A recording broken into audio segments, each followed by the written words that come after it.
One woman was bragging about his Jesus. Loved God so much, but he was a poor woman.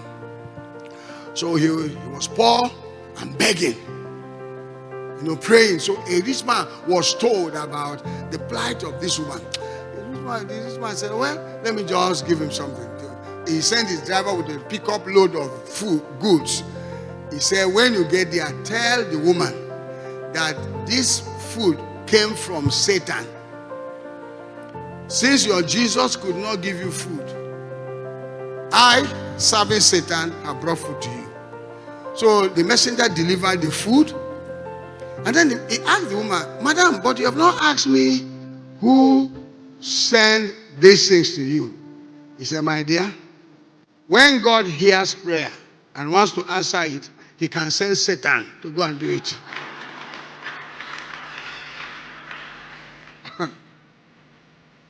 Listen, it is your revelation of God that will preserve you in this season, especially those of us who are from Nigeria, from Africa, because the continent is going through pressure, challenges, difficult situations. So that out of this pressure, just like gold is refined in the furnace of fire, God will refine men out of it and use those men to showcase his kingdom. So if you're a complainer about what is happening, you're already out. Because what is happening is supposed to form you.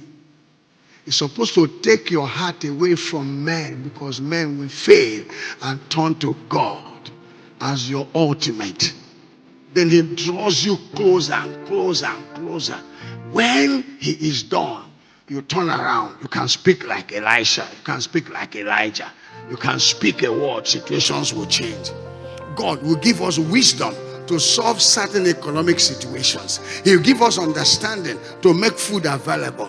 Our problem is that we understood God from a religious mindset, which was handed down to us. That's what our problem is. Our problem is that we think God is only a Sunday God.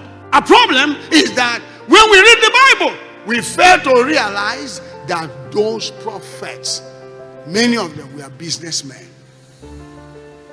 While they were prophesying, they were receiving wisdom for economic transformation of their land. Where they are not able to do something physically by their own hand, they had the authority to speak, and situations will change.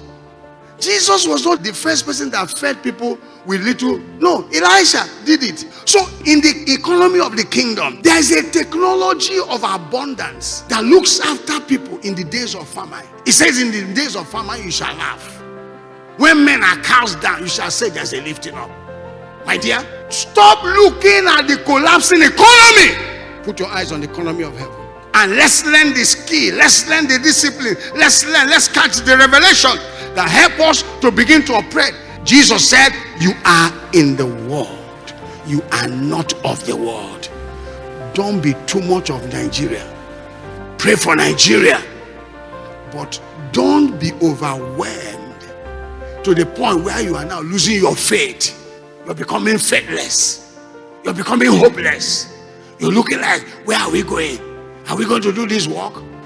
My dear, God is the supplier. God. He is. He is.